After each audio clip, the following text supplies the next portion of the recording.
What is going on YouTube? It is your boy MrBaboon back with a reaction video. This time we are reacting to another little series by Extra History.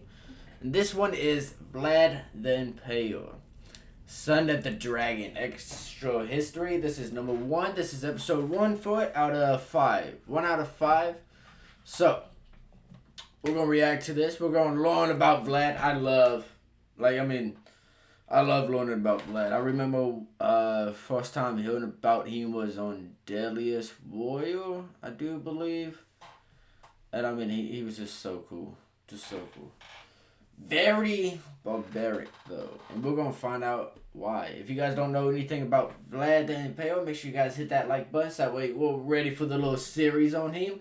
Like, comment, subscribe, turn on post notifications if you guys are new so you guys never miss a video. My bad.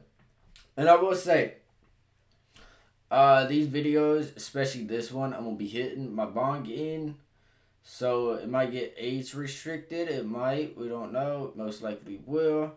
But obviously, my channel is for 18 and up. Anyways, you have to be 18 to click on any of my videos if I have that set up correctly. I think I do. But we're gonna get started, okay? Reaction and look. Why is it not? There it goes. We're gonna go ahead and like it, because I know it's gonna be good. 11 minutes. Hungry. Okay, first off, let's go ahead and take a hit out of this.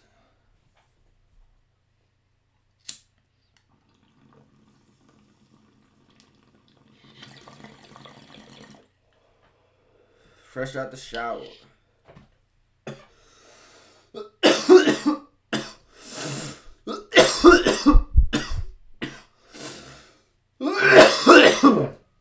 Oh.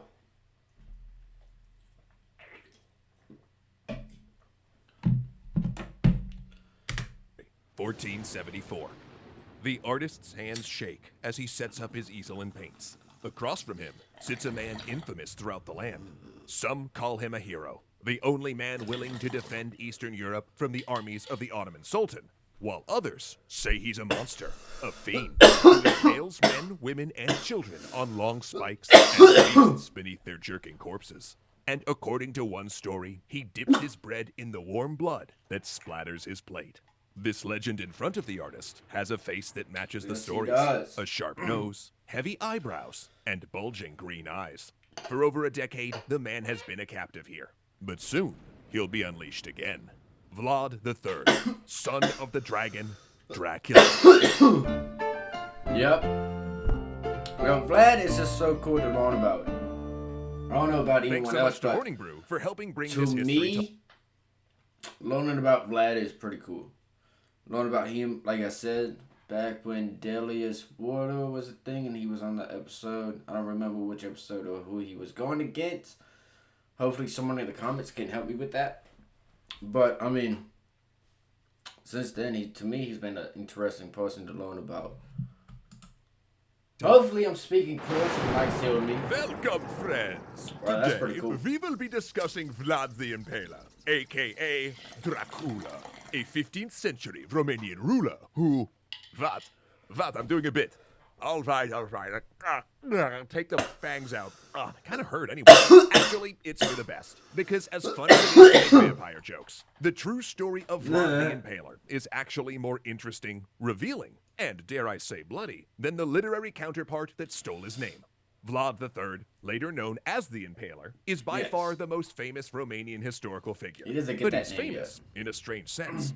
In his homeland, he's a national hero, seen as a champion of independence and resistance against Ottoman expansion.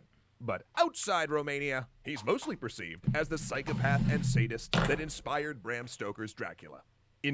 That is true. He did inspire Dracula. Right there! Who are you? And how did you get in here? This place is amazing. The air is pristine. And the water. Such a good movie.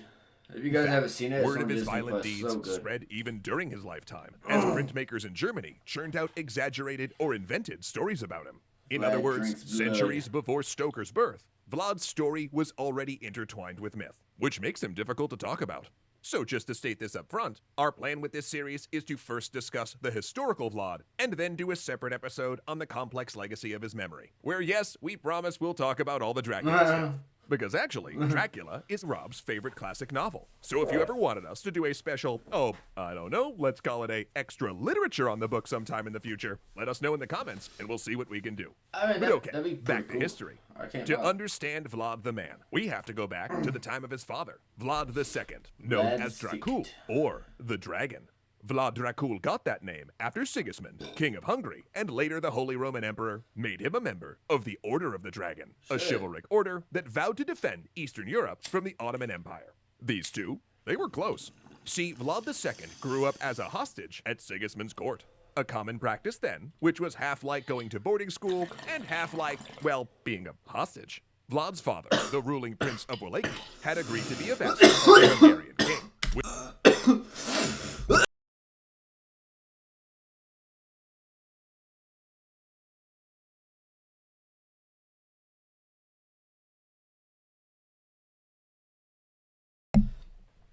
Who?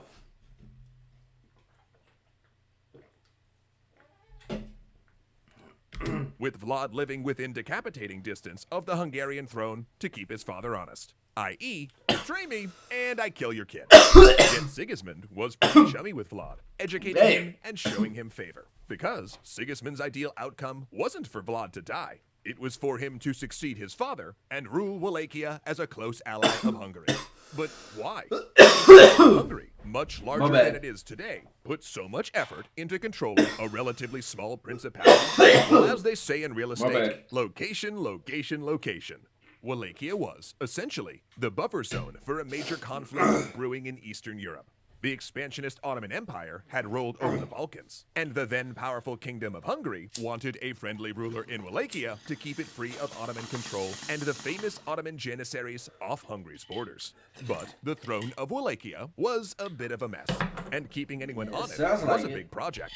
Vlad Dracul's own father had been prince twice before he died in 1418, and 5 other of Vlad's cousins and half-brothers had also sat on the throne by 1436, some multiple times. That's because monogamy was more of a suggestion for Wallachian nobles rather than a strict rule, and that created an enormously twisted family tree of backstabbing and usurpation that meant the average time on the throne during Vlad Dracul's lifetime was only around 2 to 3 years. But it wasn't until 1434 that Sigismund thought about a regime change. That's of course when one of Vlad's brothers, currently the prince, sent envoys to pledge allegiance to the Ottoman Sultan, Murad II.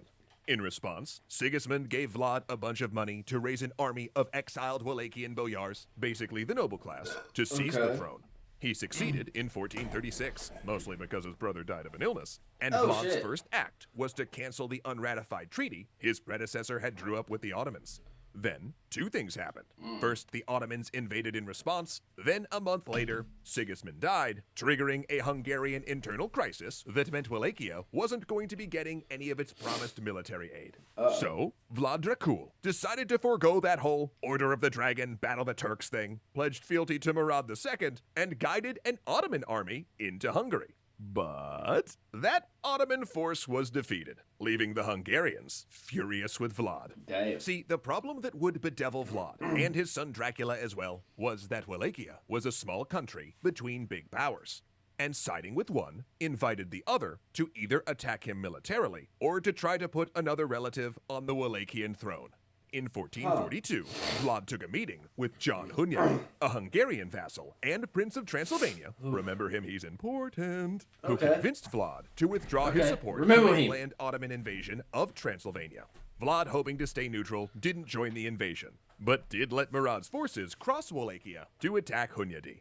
Now, it was Murad II who was furious with Vlad, and when he called him in for an explanation, he jailed him along with his 2 youngest sons, only releasing him to reclaim his throne once he'd sworn not to act against Ottoman interests, and pledged to send 500 children a year to join the elite Ottoman Janissary Corps.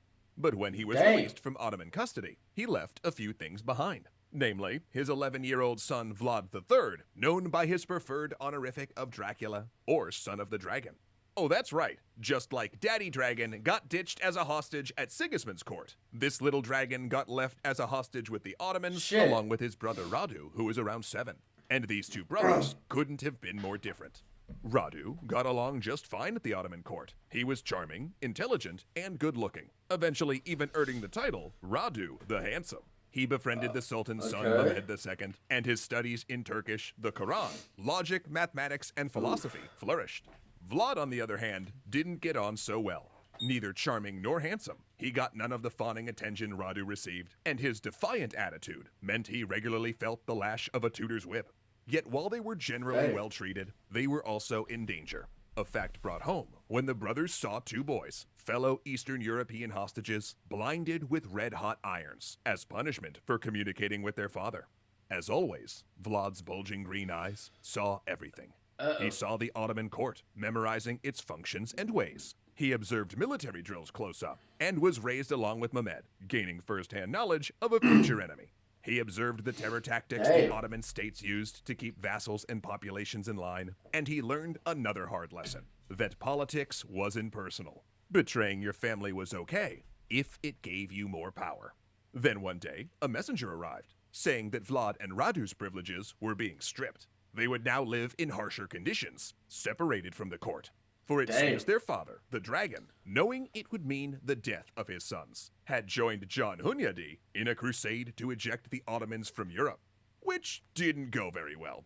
The Crusaders marched to total defeat, and then in the fallout, Vlad didn't go very well. Can we talk about crusade to eject the Ottomans from Europe? Look at this animation. Can we talk about this? Look, the animation for this is just so good. Didn't go very well. So impressed with the Crusaders marched to total defeat, and then in the fallout, Vlad Dracul gave confusing signals of which side he was actually on. But ultimately, he resubmitted himself as a vassal to Sultan Murad, allowing Vlad Dracula and Radu, who he was surprised to learn were still alive, to come home. Yet, as I'm sure you've gathered by now, in making this peace, Vlad Dracul had invited war. Because now John Hunyadi stormed into Wallachia, hoping to put a pretender named Vladislav on the Wallachian throne. Because this story really needed more guys named Vlad. Vlad Dracula and Radu the Handsome fled back to the Ottomans, while their eldest brother, who stayed to fight with their father, got caught by a group of rebel boyars, who blinded him with a red-hot poker and buried him alive. And days later, Hunyadi and his men ran down Vlad II in a marsh. Shit.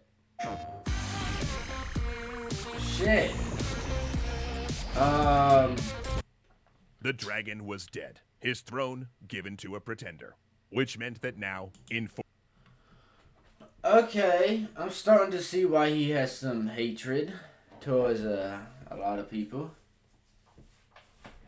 I'm starting to see that. I mean, so far, 1448, it was finally time for young Vlad to enter Wallachia and reclaim what was his.